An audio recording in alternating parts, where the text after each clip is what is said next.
Hi, I'm Bethany Johnston and I'm the Central Sandhills Area Extension Educator, and today we're going to talk about GrassSnap and the 4 buttons and how to use it.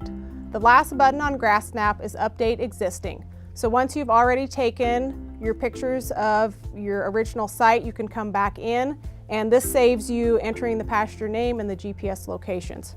So if we hit on the Update Existing, you can see I have a list of names here, and this allows me to scroll through my names and pick the pasture that I want to do.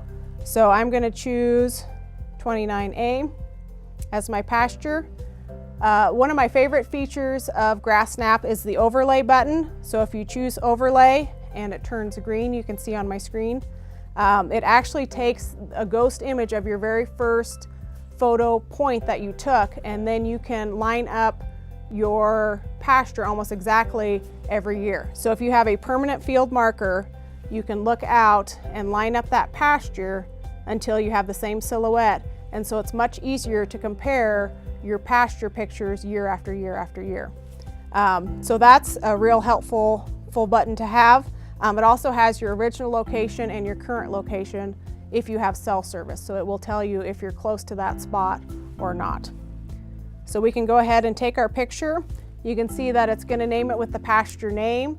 It's going to have the date on there, and then it's also going to have, if it's a photo point, which is your landscape view, or if it's a photo plot, which is a more detailed view of the ground. It's going to have your GPS coordinates already in there, so you want to make sure you go back to the same permanent field marker year after year, so you're at that same spot. And then it's going to have the direction that you were looking as well. So once we do that, we do the very same steps that we did when we added a new transect. We're going to take our photo point picture looking out, and then it's going to ask us to take our photo plot pictures, which are the ones looking down. So we can go ahead and take our photo plot pictures looking down, and we can add up to 5 photo plots. So it gives us a little bit more detail about the ground that we're looking at. The other thing to remember is that you need to have something to reference size when you're doing this. So what we like to use is a perspective pole in the photo point picture, so it tells us how high the grass is. And this is just a rake handle that we bought and put a long nail on the bottom, and then painted it black and white in 1-foot increments. And if you have black on top, it shows up better in your photo point pictures. So this helps you from year to year to tell how tall your grass really was. For your photo point or photo plot pictures, what you can use is called a plot frame, and we used one that breaks in the middle, and our plot frame we can also use for clipping. It's just the right size.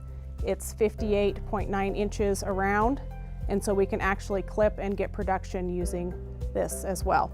But when it's laying down on the ground year after year, you can tell what the size of those plants are. So once we're done taking our photo points and our photo plots, we can move on to our grazing indexes. And we have 2 grazing indexes for the Nebraska area. The first one is the Nebraska Sandhills, which is more of the warm season dominated pastures. The other is for western Nebraska native cool season pastures. Under brome pastures, irrigated pastures, smooth brome doesn't react very well to a grazing index, and so we just have some information on best management practices for brome and irrigated pastures. So if I were to choose a grazing index, and since I'm from the Sandhills, I would choose the Sandris index, and it gives me 3 different categories to choose from and lets me rank these, and then this will help me set up my grazing program for next year. So I can choose when I grazed, what my precip is, and then how much end of season standing residual we have out there.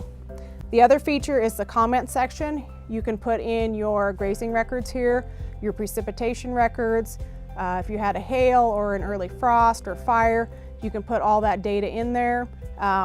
Some of the pictures that we took, if we just came out of the pasture and it looked really tough, we would put on there, we just moved out last week, because next spring or next summer it's going to look a lot different than it did as soon as we turned out of it. So we can add our comments here.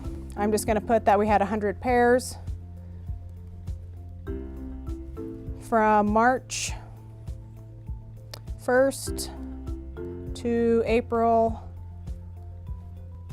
30th. And so all this data will be saved with my pictures in my albums inside my folder. So I can go ahead and hit done. It's always going to ask me if I'm sure I want to exit. You cannot go back once you say OK, so you want to make sure that all your data is in there and entered correctly. The next step is the apparent trend score. So if you are doing this for a CSP enhancement activity, the PLT02, one of the criteria for that is an apparent trend score. You need at least one photo point, one photo plot, and then to fill out your apparent trend score. So you can go ahead and hit yes if you're doing this for CSP, and choose your ecological site, your soil type and slope and moisture, and then enter your reference plant community. And this is going to be different for each pasture. So for my pasture, it's going to be switchgrass. You can enter if your precip is normal, near normal, and then you have a place to enter comments as well. So we could put in that we had our 100 pair here as well. The other thing is it has several different categories that you will go through and choose which number or score fits your pasture best. If you're not sure what those rankings are, you can pull up more information and it'll give you a ranking score on those. So I'm going to go ahead and pick my numbers here, and then I can hit done. So now that I'm done, I can return to the main menu and go under the Albums button where all my data is stored. The one limitation of Update Existing buttons is you can't go to the same pasture in the same day. So if I were to monitor a pasture and say I got hailed that afternoon, I can't go back in because it will save over my existing picture. So you need to make sure that when you monitor that it is a different day when you go in there. If you have more questions, you can go to our website, the GrassSnap website, which is centralsandhills.unl.edu/GrassSnap, or you can visit the Droid or Apple store to actually download this app. There's also more YouTube videos on the other buttons. If you haven't had a chance to watch those, you may view those as well.